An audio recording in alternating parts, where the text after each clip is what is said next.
Thank you for watching Tomorrow's America. My name is William Donahue.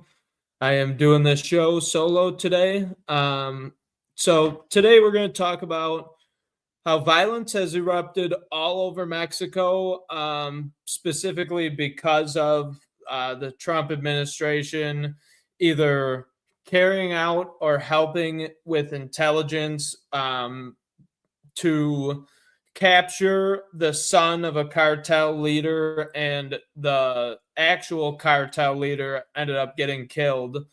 So that's going on. We're going to talk about that. We're going to talk about how Iran is trying to make a deal with the United States before this strike.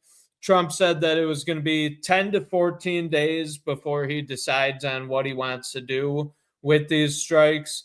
And so far, he hasn't done anything, but we're seeing a couple more deals potentially being thrown out there before those strikes, and we hope that that does happen because these strikes, as me and Richard have been talking about, are pretty much an imminent thing unless something changes, and it's going to cause a super huge war for the United States and possibly Israel and possibly the rest of the world. Like we said, there's Venezuela to think about. There's the Middle East to think about. There's the Russia situation to think about. China. Now Canada seems to be one of our enemies. So there's a lot going on, boiling at the same time. We'll get into all that. And then the Mar-a-Lago property invasion, Secret Service thing that happened over the weekend. So before we get into all that, please like and share this video, subscribe to our channel, and leave a comment letting us know what's going on so that we can add to our show, whatever news is out there. Anything with the Epstein files too, specifically, would be very helpful with the document number attached to the bottom of the DOJ website. If you could send us that document number and what specifically you're concerned about, we'll, bring that stuff up on air. Taking a little break from the Epstein thing right now, just because we talked about it a lot recently, but it's very important to basically have like our pedophile tolerance level be maxed out right now. We are maxed out. We're not going to tolerate any of it. Anything that comes out needs to be investigated, prosecuted, tried in a court and figured out and brought to justice, because we can't live in a country that's run by what we think would be basically satanic pedophile rings. So that is potentially the situation that we find ourselves in. But let's start here with the Mexico situation. So violence erupts in Mexico after cartel leader El Mancho killed in military operation. Violent clashes erupted in parts of western Mexico on Sunday amid a military operation that led to the death of the Jalisco New Generation cartel leader, triggering widespread security concerns throughout the region. Authorities said Monday that 25 members of the National Guard were killed in Jalisco in 6 separate attacks. So I actually recently just came from Arizona, where I was on vacation, and actually I bought a bottle of tequila that was from Jalisco, and that's the first time I ever heard of that town. But apparently there's a cartel, New Generation. What did that say? New Generation Cartel. So basically, we've seen it. We've seen this attack take place, and now because of it, the cartels are burning cars. They're targeting specifically taxi cabs and buses, getting people out of the taxi and then burning the taxi. This happened to journalists, actually. Burn the taxi with their passports, all their luggage in the car. And so they luckily, I think that the taxi driver himself got shot in that situation, but the journalists were able to live. All their stuff was burned. They watched a man die in front of them. Same thing happened with buses, unloading buses. And basically, the cartel gave a list of demands. One of those demands being the return of the body of the cartel leader that was shot and the return of the son of the cartel leader who was captured. And they said if their demands aren't met, then they are going to start going into private homes and going into hotels and killing innocent civilians.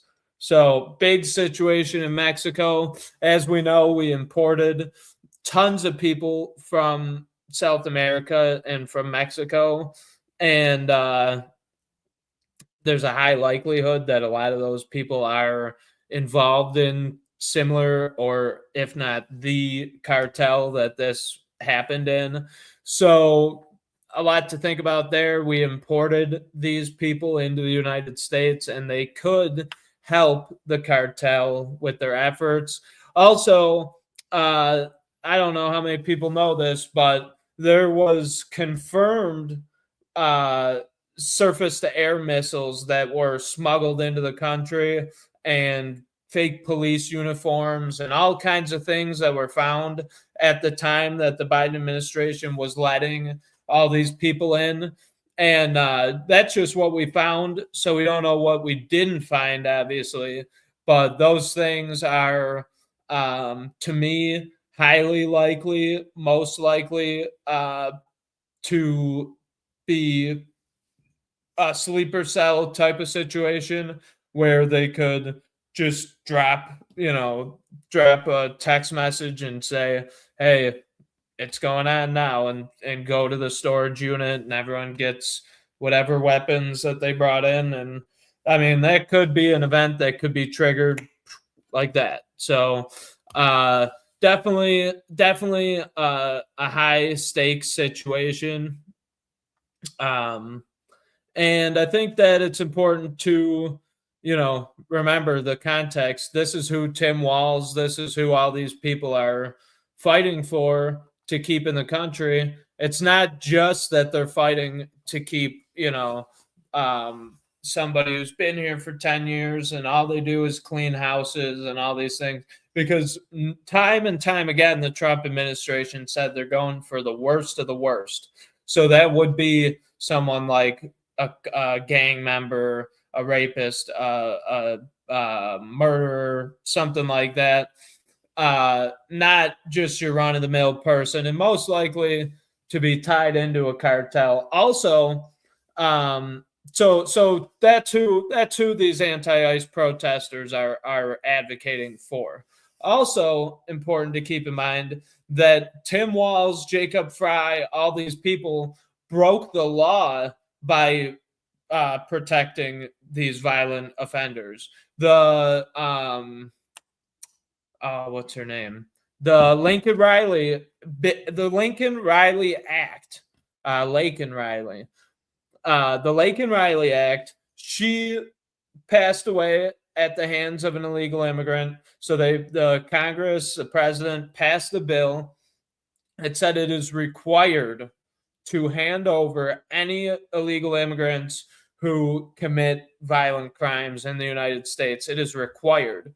So by the Minnesota politicians, letting them out, not reporting it to ICE, returning these people back to the streets, they are all in violation of federal law. So pretty big deal. Something that we have going on right now. And I'm not sure how the Trump administration is going to juggle it. But hopefully this is a 2 day thing down in Mexico. They realize, that they're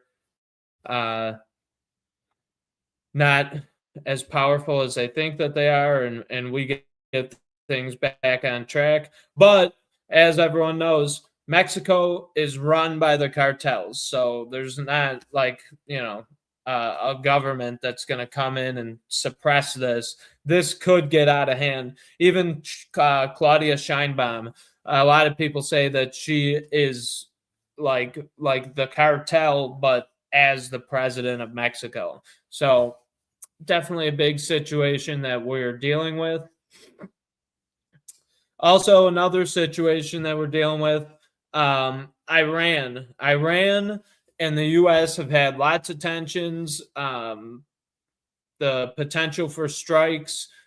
Israel, Netanyahu just came over here and had behind closed doors meetings with Trump that we don't know what was said in the meetings.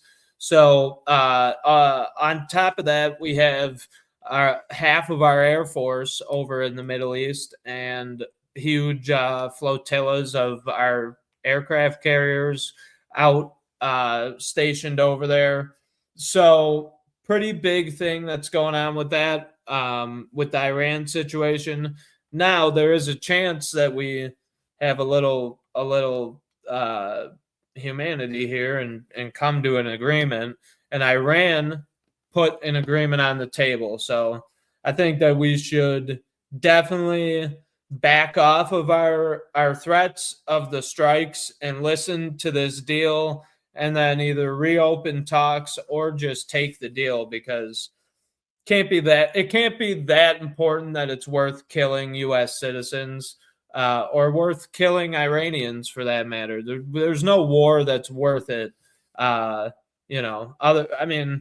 been wars that were worth it, but a war to me that would be worth it is like China's coming to America and stealing American citizens to work as slaves in a factory. Okay, we go to war against them. We fight the evil that's going on in the world. We have a righteous war for the good and betterment of this world. But, so here's what's going on with Iran. Iran floats joint oil investment, sanction rollback, wish list ahead of next U.S. talks. The Trump administration may have fully blinked, also knowing that yet another U.S.-led war in the Middle East remains deeply unpopular among the American people. No attacks have come this weekend, as some were predicting last week, as President Trump appears to be exercising some level of patience and restraint, for now at least. This is a quote from Reuters. Iran has indicated it is prepared to make concessions on its nuclear program in talks with the U.S. in return for the lifting of sanctions and recognition of its right to enrich uranium as it seeks to avert a U.S. attack. So, like I said on Saturday, which the show didn't get put out till Sunday, but my ChatGPT episode where I interviewed ChatGPT, that was actually a great interview that I had with ChatGPT. If you want to go back and watch that, but like I said, Iran and Israel both have. At least are rumored to have nuclear weapons. So, the U.S. should recognize that Iran can enrich uranium up until 15% or whatever it is to make nuclear power. And then anything beyond that, which they have been very open in letting their facilities be checked for years and years. Somehow Israel keeps getting intelligence that whoever checks the facilities didn't check them right, and they're actually at 80%, and they're 2 weeks away from a bomb and all this stuff. So I don't like Israeli intelligence, but apparently, we trust them. But hopefully they could go through with this deal. Iran sticks to their end, doesn't enrich uranium too much, and we avoid another war in the Middle East. So the nations that we had imposed tariffs on, the nations that we impose tariffs on, uh, you know, are things that Trump's trying to do to give the U.S. leverage uh, over those countries when it comes to trade, because he declared national emergencies over, minerals that are important to the United States. Right now, there's a shortage on silver, all the rare earth minerals when they're trying to make the AI data centers and all this stuff. They're viewed as strategic resources, and Trump um, announced a national emergency that we need those resources. So he imposed tariffs. The Supreme Court blocked the tariffs. Now Trump has raised just a general tariff on, I think it's on everybody, up to 15%. In response to having his selective tariffs be blocked, he's raised those tariffs for everybody, a blanket tariff, 15%, because he does have the power to do that in the court's eyes. So he's having to make moves and do a little workaround to get his economic policies through. But despite of all this tariff stuff and the back and forth within the U.S. politics, all the nations that have invested in the United States are not backing out of tariff deals after the Supreme Court verdict. So none of America's trading partners that have struck deals with the Trump administration have suggested they want to back out of those deals after the Supreme Court struck down President Trump's emergency tariffs. U.S. Trade Representative Jameson Greer has said. The deals were not premised on whether or not the emergency tariff litigation would rise or fall, Greer said during an interview with CBS News Face the Nation on Sunday. So it's totally normal for these countries to talk to each other, have meetings internally to determine this. But rest assured, I've been speaking with these folks as well, and I've been telling them for a year whether this case, whether we won or lost, we were going to have tariffs. The president's policy was going to continue. That's why they signed these deals, even while the litigation was pending. So the investments that Trump has secured, there's no worry about that. I'm pretty sure that he's secured $20 trillion in investments. And if you think about it, our deficit is what, like $38 trillion? Actually, we should pull up the U.S. debt clock, because this website's actually a super useful tool. But if our debt is 38 trillion and Trump just got 20 trillion invested, that's over half of the debt that he's brought back in less than a year. So pretty big accomplishment. And hopefully we see the downstream effects of that pretty soon. But I think Trump said it, and he said it well, that there'd be a little painful period, but it's all going to pay off in the end. And that's a lot of the contention between the U.S. and what the Democrats and the Republicans is, that basically it's instant gratification or a little long-term investment, and then we get things done. So yeah, we're at $38.7 trillion.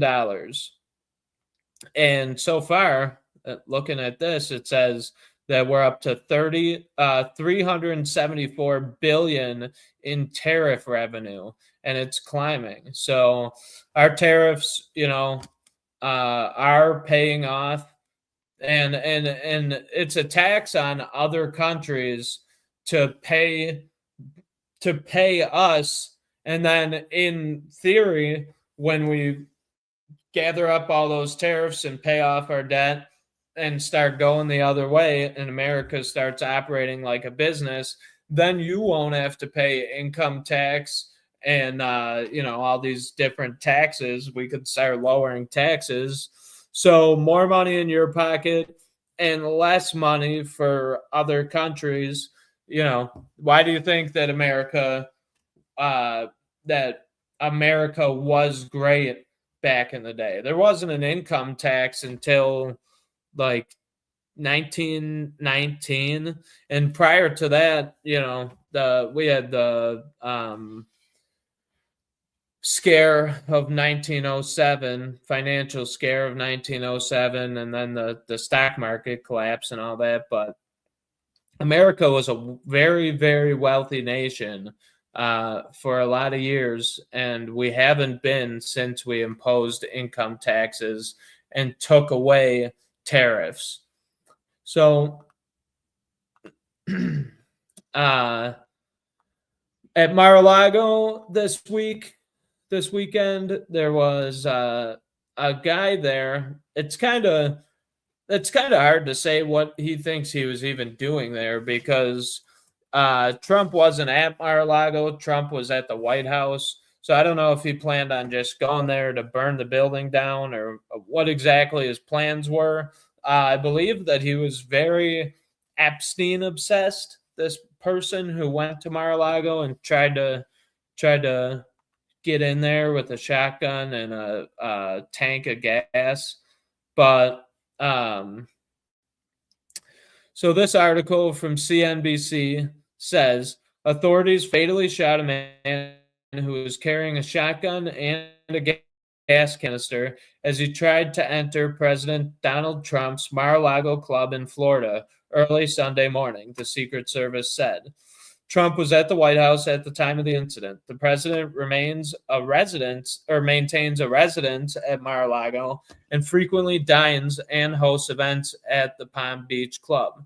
The man was shot by Secret Service agents and a Palm Beach County Sheriff deputy around 1:30 a.m. Eastern Time. After entering the secure perimeter around Mar-a-Lago near its north gate, and then raising the shotgun at an officer, authorities said. The man who was shot has been identified as 21-year-old Austin Tucker Martin of North Carolina, according to an FBI statement on Sunday. So they confronted a white male who was carrying a can of gas and a shotgun, Bradshaw said. He was ordered to drop those two pieces of equipment that he had with him, at which time he put down the gas can, raised the shotgun to a shooting position. At that point in time, the deputy and the two Secret Service agents fired their weapons and neutralized the threat, Bradshaw said. So they took down this potential arson. I'm assuming he was gonna try and burn down Mar-a-Lago or something like that. Pretty dumb idea to mess with the Secret Service, and not very good planning on his behalf. I think that I remember reading something that said he was former military, but I'm not sure about that. I did read that he was posting online constantly about the Epstein files, so potentially having something to do with that. So that's pretty much what's been going on over the weekend. I wanted to get on and get ahead of some of this news and, talk about some things just so that when these stories unfold, I could kind of, keep people going on the same track and create the mainstream media. What they do is they'll put out a string of stories and articles and videos and things like that all tie together, and then they just reference themselves and say the Washington Post or the Wall Street Journal, they said that this happened and now this happened, and they build up a narrative. The story that they reference doesn't have to necessarily be true, as long as it came from New York Times, Wall Street Journal, one of these establishment institutions, deemed credible because of their long-standing history or whatever. I like what Gerald Celente says. He says the New York Times, the paper of record, and he always refers to it as the toilet paper of record because time and time again these things turn out to not be true.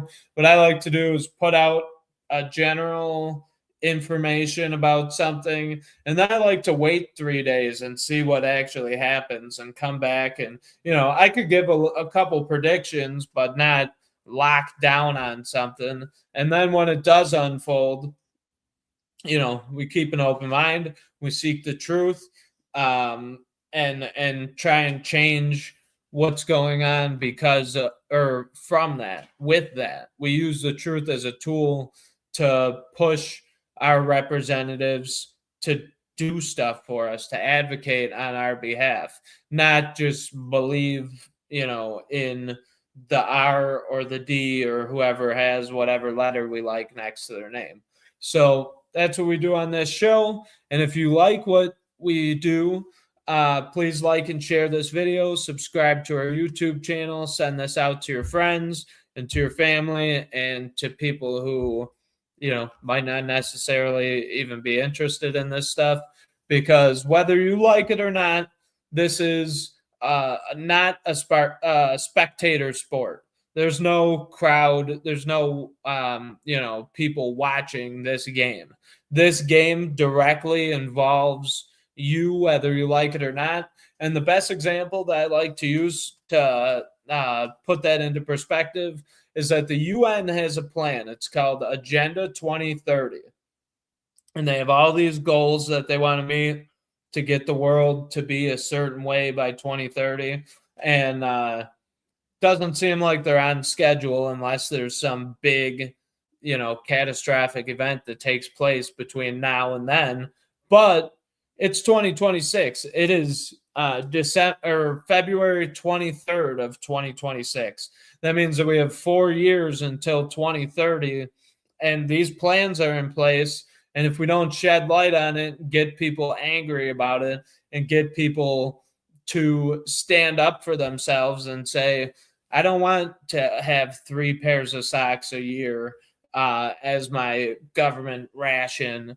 That's the stuff that literally this plan says. So go and read Agenda 2030, wake people up, tell the truth, spread the truth, be a light to the world. Christ is King. God bless America. God bless freedom. And God bless you for your support. And thank you for watching.